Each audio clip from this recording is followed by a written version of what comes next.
bagus banget ya.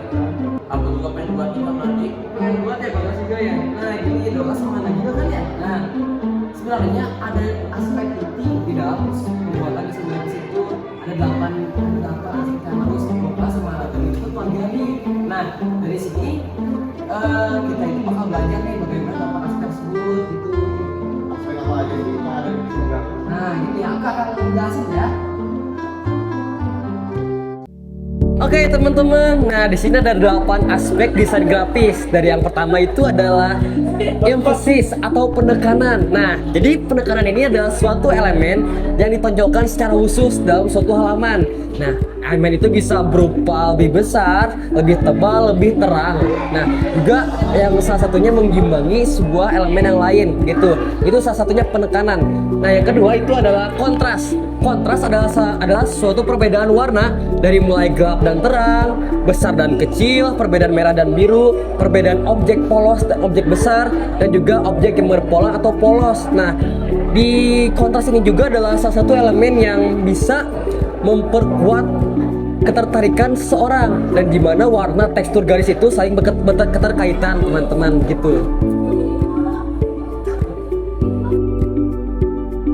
Elemen selanjutnya yaitu ada white space atau ruang kosong.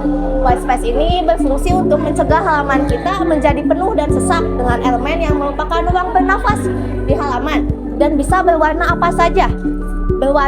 Berlaku untuk semua area desain yang tidak digunakan oleh elemen lain seperti teks, foto, atau ilustrasi. Ruang kosong ini atau white space membantu membuat pengelompokan, menambahkan penekanan, dan meningkatkan keterbacaan.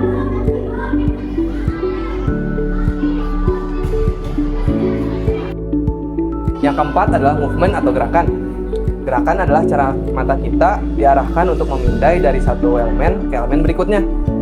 Garis dan warna mengarahkan kita ke bagian tertentu dari desain dalam urutan tertentu. Oke, aspek yang kelima ada repetition atau bisa kita sebut dengan pengulangan. Nah, pengulangan ini berfungsi sebagai penghadir seni, pola, ritme pada desain kita agar desain kita terlihat lebih konsisten, memenuhi pola atau menekankan pesan yang akan kita sampaikan. Nah, dalam repetition ini ada berbagai macam. Yang pertama ada pola yang berulang. Nah, pola ini dapat menambahkan tekstur atau memberikan latar belakang. Yang kedua ada teks yang berulang, yang bisa membuat desain kita terlihat lebih minimal. Minimal ini artinya dapat terfokus pada pesan yang akan kita sampaikan.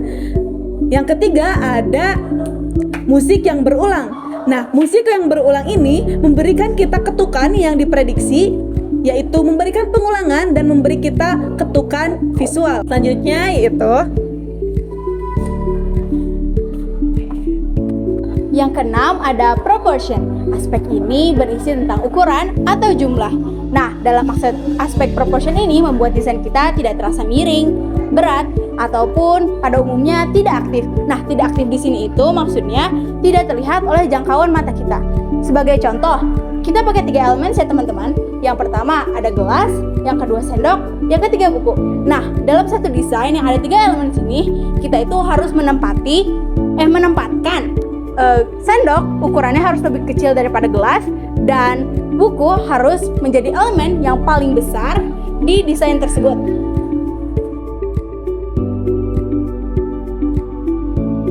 Yang ketujuh adalah keseimbangan. Keseimbangan atau balance adalah cara memfungsikan objek di dalam desain yang mencakup ruang putih dibandingkan dengan elemen desain lainnya. Cara untuk menguasai keseimbangan adalah dengan menganggap bahwa setiap elemen memiliki bobot. Kita dapat menyeimbangkan elemen dengan cara simetris atau asimetris. Keseimbangan simetris memberi rasa aman, terstruktur dengan baik, dan tampak berada di tempat yang tepat tapi sedikit membosankan.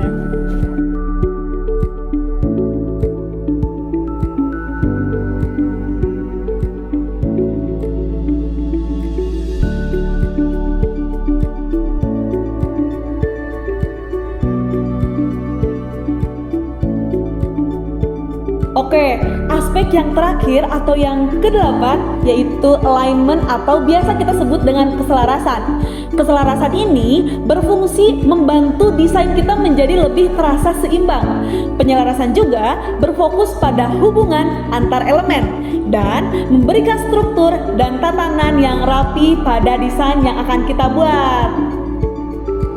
Oke teman-teman, tadi sudah kita jelaskan nih mengenai 8 aspek penting yang harus kita perhatikan ketika akan membuat suatu desain grafis. Sekarang saya akan memberikan contoh dari aspek-aspek yang tadi telah dijelaskan. Yang pertama yaitu ada contoh dari emphasis. Kedua yaitu ada contoh dari kontras. Yang ketiga yaitu ada contoh dari white space. Dan yang keempat ada contoh dari movement. Kalau kamu tahu gak contoh yang lainnya? Oke, yang kelima itu ada repetition, yang keenam ada proportion, yang ketujuh ada balance, dan yang terakhir ada alignment. Oke, sudah kita jelaskan ya mengenai apa itu 8 aspek dalam membuat desain grafis dan juga contohnya. Semoga kalian semua yang menonton bisa langsung mempraktikkan dan juga membuat desain grafis yang baik. Sekian pemaparan dari kami. Terima kasih. Nah, gitu Nazila sama gue kelas. Kalian gimana? Ngerti gak? Oh gitu ya Kang, cara bikin aspek-aspek geografis. Wah, jadi pengen buat nih desain grafis. Terima kasih ya Kang. Oke, semangat ya Nazila sama gue kelas. Ya Kang. Yuk.